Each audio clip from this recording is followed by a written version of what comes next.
ચલો આગળનો પ્રશ્ન છે કે જળ પ્રદૂષક જૈવ વિઘટનીય કાર્બનિક પદાર્થ ખાલી જગ્યા દ્વારા રજૂ થાય છે, બરાબર? આ બધી વસ્તુ છે. પણ હવે આ આખો ટોપિક સમજતા પહેલાં તમારે બે ત્રણ ટોપિક જે છે એ સમજવા પડે. એ બધા ટોપિક સમજ્યા પછી તમને આ આખો કોન્સેપ્ટ ક્લિયર થઈ જશે અને એના આધારે આપણે ફરીથી અહીંયા આવીશું. સૌથી પહેલો કોન્સેપ્ટ શું છે એ સમજીએ. સૌથી પહેલાં તમે સમજો કે ડીઓ એટલે કે ડિઝોલ્વડ ઓક્સિજન. ડિઝોલ્વડ ઓક્સિજન એટલે કે ડીઓનો મતલબ શું? ડિઝોલ્વડ એટલે કે ઓગળેલો, પાણીમાં ઓગળેલો ઓક્સિજન. ચલો અહીંયા આપણે વાત કરીએ કે પાણીની અંદર જે જળચર પ્રાણીઓ રહેતા હોય, પાણીની અંદર, વોટરની અંદર, માછલી કે કરચલા કે અન્ય કોઈ પણ જળચર પ્રાણીઓ, એ બધા શ્વાસમાં કયો વાયુ લેતા હશે? તો બહુ પહેલાં આપણે વિડીયોની અંદર બધાની અંદર વાત થયેલી છે કે શ્વાસમાં તો કોઈ પણ હોય એ ઓક્સિજન જ લેતા હોય, O2. શ્વાસની અંદર શ્વાસની અંદર કોઈ પણ સજીવ ઓક્સિજનનો જ ઉપયોગ કરે, બીજા કોઈનો ઉપયોગ કરે નહીં. તો જળચર પ્રાણીઓ પણ ઓક્સિજનનો જ ઉપયોગ કરતા છે. તો એ લોકો જળચર પ્રાણીઓ, water animals, water organisms, aquatic organism, એ ઓક્સિજન ક્યાંથી લાવતા હશે? તો એ ઓક્સિજન લાવતા હોય પાણીની અંદર જે ઓક્સિજન ઓગળેલો હોય ને, પાણીની અંદર પણ ઓક્સિજન ઓગળેલો હોય, પાણીની અંદર ડિઝોલ્વડ ઓક્સિજન આપણે જેનો કહીએ એનો ઉપયોગ કરતા હોય. તો આટલું તમને ખ્યાલ આવી જશે. બીજી વસ્તુ, પણ અમુક એવા પ્રાણીઓ હોય, જળચર પ્રાણીઓ તે કે જે માછલી ના હોય, ફિશ ના હોય, એક્વેટિક એનિમલ્સ ના હોય. અને એક્વેટિક એનિમલ્સ ના હોય એટલે પાણીની અંદર જે ડિઝોલ્વડ ઓક્સિજન, ઓગળેલો ઓક્સિજન હોય ને એ ન લઈ શકે. કેમ? કારણ કે એ મેમલ હોય, સસ્તન પ્રાણીઓ હોય, મનુષ્ય જેવો હોય. તો એવું છે કોઈ? તો કે ડોલ્ફિન ને, વહેલ ને, આ બધા છે ને. અને એટલે તમે જોયેલું હશે કે એ લોકો આ ડિઝોલ્વડ ઓક્સિજન, ઓગળેલો ઓક્સિજન ના લઈ શકે. અને ઓગળેલો ઓક્સિજન ના લઈ શકે એટલે વારંવાર શ્વાસ લેવા માટે ઉપર આવતા હશે. તમે જોયેલું હશે કે ડોલ્ફિન ઉપર આવતી હોય, પાણીની બહાર આવતી હોય, શાર્ક, વહેલ, આ બધા પાણીની ઉપર આવતા હોય. કેમ? કારણ કે એક રીતે જોઈએ તો એ ફિશ છે જ નહીં. They are not fish. તો એ શું છે? દે આર મેમલ્સ, સસ્તન પ્રાણીઓ છે, મનુષ્ય જેવા સ્તન ધરાવતા પ્રાણીઓ છે, બચ્ચાને જન્મ આપે છે, બરાબર? તો આ બધી વાતો થઈ ગઈ. ઇન શોર્ટ, સૌથી પહેલો કોન્સેપ્ટ આપણે શું સમજ્યા? ડિઝોલ્વડ ઓક્સિજન. પાણીની અંદર ઓક્સિજન ઓગળેલો હોય અને આ ઓગળેલા ઓક્સિજનનો શ્વાસમાં ઉપયોગ કરે દરેક પ્રકારના જળચર પ્રાણીઓ, એક્વેટિક એનિમલ્સ. તો હવે આ લોકો જેટલા પણ પ્રાણીઓ હશે, જળચર પ્રાણીઓ, એ શ્વાસ લેવામાં ઓક્સિજનનો ઉપયોગ કરશે. તો એ કેટલા ઓક્સિજનનો ઉપયોગ કરશે? એ કેટલા ઓક્સિજનની ડિમાન્ડ કરશે? એને કહેવાય BOD. BOD એટલે કે બાયોલોજિકલ ઓક્સિજન ડિમાન્ડ. તો કે બાયોલોજિકલ ઓક્સિજન ડિમાન્ડ એટલે શું? તો એને તમે એવી રીતે સમજી શકો કે તો સૌથી પહેલાં BOD, બાયોકેમિકલ ઓક્સિજન ડિમાન્ડ, એ સમજતા પહેલાં એક કામ કરો, પહેલાં આપણે OD સમજીએ, ઓક્સિજન ડિમાન્ડ. તો હવે તમને એ તો ખબર પડી ગઈ કે જળચર પ્રાણીઓ જે છે એ પાણીમાં ઓગળેલા ઓક્સિજનનો ઉપયોગ કરે છે. તો હવે માની લો કે અત્યારે પાણીની અંદર, વોટરની અંદર 10 સજીવો રહે છે, 10 માછલી રહે છે. તો એ અમુક પ્રકારના ઓક્સિજનનો ઉપયોગ કરશે શ્વાસ લેવામાં. એટલે કે એ ડિમાન્ડ કરશે, માંગણી કરશે, ઓક્સિજનની ડિમાન્ડ કરશે. આ ડિઝોલ્વડ ઓક્સિજન, ઓગળેલો ઓક્સિજન જે છે લેશે. હવે માની લો કે આ 10 સજીવ જે છે, 10 માછલી, એની બદલે 20 માછલી થઈ ગઈ. 10માંથી 20 માછલી થઈ ગઈ. તો હવે પહેલાં ઓક્સિજનની જેટલી ડિમાન્ડ હતી એટલી ને એટલી રહેશે કે વધારે રહેશે? પહેલાં એમને જેટલો શ્વાસની અંદર જેટલો ઓક્સિજન જોતો હતો એટલો ને એટલો જોશે કે વધારે જોશે? કારણ કે તમે વિચાર કરો કે પાણી જે છે, પાણીની અંદર જે ડિઝોલ્વડ ઓક્સિજન, ઓગળેલો ઓક્સિજન જે છે એ તો મર્યાદિત માત્રામાં જ છે ને. એ તો કંઈ થોડો ઓટોમેટિક વધી જશે? એ તો કંઈ ઓટોમેટિક વધવાનો નથી.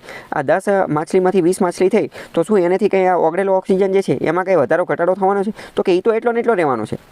તો હવે તમે વિચાર કરો કે 10 માછલીને જીવવા માટે પહેલાં જેટલો ઓક્સિજન જોતો હતો અને હવે 20 માછલીને જેટલો જીવવા માટે ઓક્સિજન જોશે, તો શું એમાં વધારો થશે કે ઘટાડો થશે?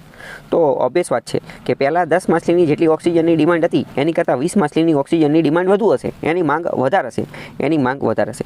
તો આપણે પહેલાં શું એવું કહી શકીએ કે જો દરિયાઈ જીવસૃષ્ટિની અંદર સજીવોની અંદર વધારો થાય, સજીવોની સંખ્યામાં વધારો થાય, તો ડિઝોલ્વડ ઓક્સિજન, ઓગળેલો ઓક્સિજન, એની ડિમાન્ડ, એની માંગમાં વધારો થાય, એની માંગણીમાં વધારો થાય. તો ઓબ્વિયસ છે આ વધારો થવાનો જ છે ને. આને આપણે ઓલા એક્ઝામ્પલ સાથે પણ સમજી શકીએ કે એક કોઠારની અંદર 100 સૈનિકોને ચાલી શકે તેટલું ભોજન, 30 દિવસ ચાલી શકે તેટલું ભોજન છે. તો બીજા 50 નવા સૈનિકો આવે તો કેટલા દિવસ ભોજન ચાલશે? તો આ એની જેવી જ વસ્તુ છે ને. ઓક્સિજન એ પણ મર્યાદિત માત્રામાં છે. જેમ જેમ સજીવો વધતા જશે તો શું થશે? એની ડિમાન્ડ વધતી જશે. તો આ તમને ખ્યાલ આવી ગયો, બરાબર? હવે બીજી વસ્તુ આપણે સમજીએ. તમે એક વસ્તુ નોટ કરેલી છે, આપણે ડિકમ્પોઝિશન ડિકમ્પોઝર્સ, ડેટ્રીવર્સ, આ બધા ટોપિક સમજી ગયા છીએ. મતલબ કે વિઘટન કરવાની પ્રક્રિયા ચાલતી હોય. બે સાયકલ હોય, એક જીવતા લોકોની સાયકલ અને એક મરી ગયા લોકોની સાયકલ. મરી ગયેલા લોકોની જે સાયકલ ચાલુ થાય એને આપણે શું કહીએ? ડિકમ્પોઝર્સ અથવા ડેટ્રીવર્સ, વિઘટન કરતાઓની બધા. તો હવે આ જે પણ બેક્ટેરિયાને આ બધા લોકો રહ્યા એ બોડીને કોહવાવાનું ને એ બધાનું કામ કરે, એનું વિઘટન કરવાનું ને એ બધાનું કામ કરે. વિઘટન કરવાનું કામ કઈ રીતે કરે? તો કે એ જે બોડી જે છે એને ડિકમ્પોઝ કરી નાખે, એનું ખવાણ કરી નાખે, કોહવી નાખે અને એની પાછી માટીમાં ભેળવી દે. તો આ પ્રક્રિયાની અંદર પણ ઓક્સિજનનો ઉપયોગ થાય. આ પ્રક્રિયા, આ કાર્ય કરવા માટે પણ ઉર્જાની જરૂર પડશે, તો એને પણ ઓક્સિજનની જરૂર પડશે. તો એને પણ ઓક્સિજનની જે છે એ જરૂર પડશે. તો દરિયાની અંદર પણ સેમ આ જ વસ્તુ થશે કે કોઈ ડેડ બોડી છે, ડેડ બોડી એને ડિકમ્પોઝ કરવા માટે, એનું વિઘટન કરવા માટે દરિયાની અંદર કે કોઈ પણ જગ્યાએ એનું વિઘટન કરવા માટે જે ઓક્સિજનની જરૂર પડે એને કહેવાય બાયોકેમિકલ ઓક્સિજન ડિમાન્ડ. એને કહેવાય BOD. જેમ કે જો અહીંયા લખેલું છે BOD એટલે કે બાયોકેમિકલ ઓક્સિજન ડિમાન્ડ. જૈવિક ઓક્સિજનની માંગ એ માપ છે કે પાણીમાં રહેલા જૈવ વિઘટનીય કાર્બનિક પદાર્થો, પાણીની અંદર જે કાર્બનિક પદાર્થો રહેલા છે, પાણીની અંદર કાર્બનિક પદાર્થો એનું વિઘટન કરવા માટે સૂક્ષ્મજીવોને, કયા સૂક્ષ્મજીવો? તો કે બેક્ટેરિયા ને લીલ ને એ બધાને કેટલા ઓક્સિજનની જરૂર પડે છે? કેટલા ઓક્સિજનની જરૂર પડે છે?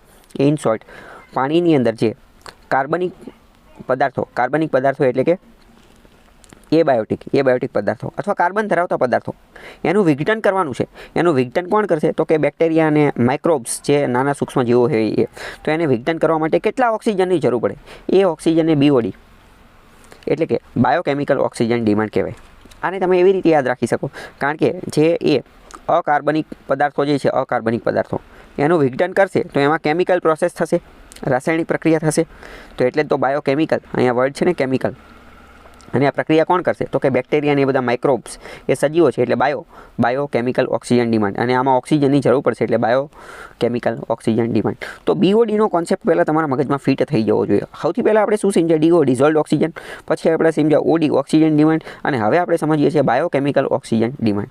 ફરીથી સમજી લઈએ. બાયોકેમિકલ ઓક્સિજન ડિમાન્ડનો મતલબ એ કે પાણીની અંદર જે કોઈ પણ અકાર્બનિક પદાર્થ એનું વિઘટન કરવા માટે કેટલા ઓક્સિજનની જરૂર પડે છે? જેટલા ઓક્સિજનની જરૂર પડે એને કહેવાય biochemical oxygen demand. For example, દરિયાના પાણીની અંદર કોઈ અકાર્બનિક પદાર્થ એનું વિઘટન કરવા માટે 10 કિલો ઓક્સિજનની જરૂર પડે છે. 10 કિલો. તો આ 10 કિલો ઓક્સિજન એ શું થઈ ગયો? Biochemical oxygen demand.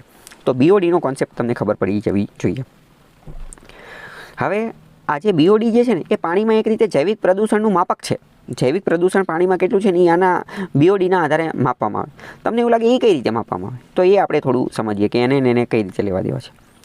તો આપણે સમજીએ કે જ્યારે પાણીમાં ખોરાકના અવશેષ, પશુમળ, છોડના વિઘટન જેવા કાર્બનિક પદાર્થો મળે છે. તો જો હવે જ્યારે પાણીની અંદર આ બધું ભેગું થાય, ખોરાકના અવશેષ, પશુમળ અને છોડના વિઘટન, આ બધા કેવા પદાર્થો હશે? આ બધા કાર્બનિક પદાર્થો હશે. આ બધા કેવા હશે? કાર્બનિક પદાર્થો. આ બધા જે કાર્બનિક પદાર્થો જે છે એનું વિઘટન કરવું પડશે. તો આનું વિઘટન કોણ કરશે? તો કે બેક્ટેરિયા અને ફૂગ કરશે. અને બેક્ટેરિયા અને ફૂગ આ બધા કાર્બનિક પદાર્થોનું જ્યારે વિઘટન કરશે ત્યારે એમને એનર્જીની જરૂર પડશે, ઓક્સિજનની જરૂર પડશે. અને એને જેટલી ઓક્સિજનની જરૂર પડશે એને તો BOD કહેવામાં આવશે ને, બાયોકેમિકલ ઓક્સિજન ડિમાન્ડ એટલી જ કહેવામાં આવશે.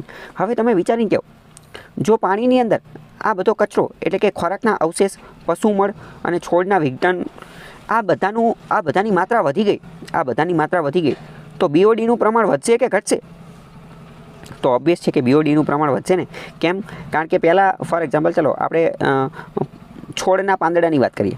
પહેલાં 10 છોડના પાંદડા હતા, તો પહેલાં ખાલી 10 છોડના પાંદડાનું વિઘટન કરવાનું હતું, તો એની માટે એટલો ઓક્સિજન જોતો. પરંતુ હવે છોડના પાંદડા વધી ગયા, 20 થઈ ગયા, 50 થઈ ગયા, તો હવે એની માટે જે BOD, બાયોકેમિકલ ઓક્સિજન ડિમાન્ડ જે છે એમાં વધારો થશે, કારણ કે આ બધા વધી ગયા છે એટલે. તો હવે તમને ખ્યાલ આવ્યો કે જો BOD વધે છે, બાયોકેમિકલ ઓક્સિજન ડિમાન્ડ વધે છે, તો આપણને ખબર પડી જાય કે હકીકતમાં શું થઈ રહ્યું છે કે પ્રદૂષણ વધી રહ્યું છે. પાણીની અંદર આ અવશેષને, પશુમળને, છોડના વિજ્ઞાનને આ બધી પ્રક્રિયા વધી રહી છે. જેટલો વધુ જૈવિક કચરો હશે એટલો વધુ ઓક્સિજનનો વપરાશ થશે, અને જેટલો વધુ ઓક્સિજનનો વપરાશ થશે એટલો વધુ બીઓડી જે છે એ જરૂર પડશે. તો આપણે એવું કહી શકીએ કે જેટલો વધારે બીઓડી હશે એટલું વધુ પ્રદૂષણ, એટલું વધુ પોલ્યુશન જે છે એ જોવા મળશે. અને જો બીઓડી ઓછો છે, બાયોકેમિકલ ઓક્સિજન ડિમાન્ડ ઓછું છે, એનો મતલબ એમ કે શુદ્ધ પાણી એટલું વધારે શુદ્ધ પાણી છે. તમને એવું લાગે એવું કઈ રીતે? તો આપણે સમજી ગયા ને, કારણ કે બાયોકેમિકલ ઓક્સિજન ડિમાન્ડની જરૂર ક્યારે પડે? જ્યારે કચરો સાફ કરવાનો છે, જ્યારે એનું વિઘટન કરવાનું છે ત્યારે. તો જેમ જેમ વધુ કચરો આવતો જશે એમ બીઓડીનું પ્રમાણ વધતું જશે. એમ બીઓડી એટલે કે એની માંગ જે છે એ વધતી જશે. જો કચરો ઓછો હશે તો બીઓડીની ડિમાન્ડ ઓછી રહેશે. તો આના આધારે તમને હવે બીઓડી ખબર પડી ગઈ કે બીઓડીના આધારે આખી વસ્તુ ખ્યાલ આવે. જેમ કે વાત કરીએ કે પાણીની અંદર એક બેક્ટેરિયા આવે, ઇકોલાઈ નામના બેક્ટેરિયા હોય ને, એ પાણીની અંદર જે કોઈ પણ ફિકલ સ્લજ હોય, ફિકલ સ્લજ એટલે શું? ફિકલ સ્લજને ગુજરાતીમાં કહેવાય મળમૂત્ર, જે છાણ ને એ બધું હોય ને, મળમૂત્ર, એને કહેવાય ફિકલ સ્લજ. આ ફિકલ સ્લજ જે છે એ એક રીતે શું છે? પ્રદૂષણ છે. તો આ પ્રદૂષણને જો એનું વિઘટન કરવું હોય તો એનું વિઘટન કરવાનું કામ કરે ઇકોલાઈ નામના બેક્ટેરિયા. બીજી વાત કરીએ, પાણીની અંદર માની લો કે અમુક વાર નાના ઘન પદાર્થ, નાના ટુકડા જોવા મળતા હોય, જેને આપણે નિલંબિત ઘન પદાર્થ કહીએ અથવા ટોટલ સસ્પેન્ડેડ સોલિડ્સ કહીએ, જેના કારણે પાણીનું ધૂંધણાપણું જે છે એ જોવા મળતું હોય, તો એને પણ કરવામાં ને એ બધા આવતું હોય, બરાબર. કૃમિના ઈંડા ને એ બધું, તો એ પ્રદૂષણ ને એ બધું બતાવતું હોય. ચલો બીજું આપણે થોડી હજી આ વસ્તુ જે છે ને એ સમજીએ કે બીઓડી જે છે, બીઓડી, તો ઇન શોર્ટ આપણને ડીઓ, ડિઝોલ્વડ ઓક્સિજન વિશે ખબર પડી ગઈ, અને બીઓડી, બાયોકેમિકલ ઓક્સિજન ડિમાન્ડ વિશે પણ ખબર પડી ગઈ. આની જેવો જ એક બીજું આવે સીઓડી. સીઓડી એટલે કે કેમિકલ ઓક્સિજન ડિમાન્ડ. તો કેમિકલ ઓક્સિજન ડિમાન્ડ એટલે શું, એ હવે આપણે સમજીએ. તો કે કેમિકલ ઓક્સિજન ડિમાન્ડ એ શું છે? તો આ પણ એક પ્રકારનું માપ છે કે જેની અંતર્ગત કે કેટલા ઓક્સિજનની જરૂર પડશે કોઈ પણ ઓર્ગેનિક કે ઇનઓર્ગેનિક કમ્પાઉન્ડ જે છે ને પાણીની અંદર, ઓર્ગેનિક કે ઇનઓર્ગેનિક કમ્પાઉન્ડ જે છે એને કેમિકલી ઓક્સિડાઇઝ કરવા માટે કેટલા ઓક્સિજનની જરૂર પડશે, એને કહેવાય chemical oxygen demand. In short તમારે ખાલી કીવર્ડ યાદ રાખવાના છે. બીઓડી, બાયોકેમિકલ ઓક્સિજન ડિમાન્ડ, એમાં શું કરવાનું હતું? એમાં જે વિઘટન કરવા માટે જેટલા ઓક્સિજનની ડિમાન્ડની જરૂર પડે, વિઘટન કરવા માટે જે ઓક્સિજનની જરૂર પડે એને કહેવાય બીઓડી. અને સીઓડીમાં શું? તો કે કેમિકલ એટલે કે કેમિસ્ટ્રીવાળું, ઓક્સિડાઇઝ કરવા માટે જેટલા ઓક્સિજનની જરૂર પડે એને કહેવાય સીઓડી. તમારે ખાલી આટલો કીવર્ડ યાદ રાખવાનો છે.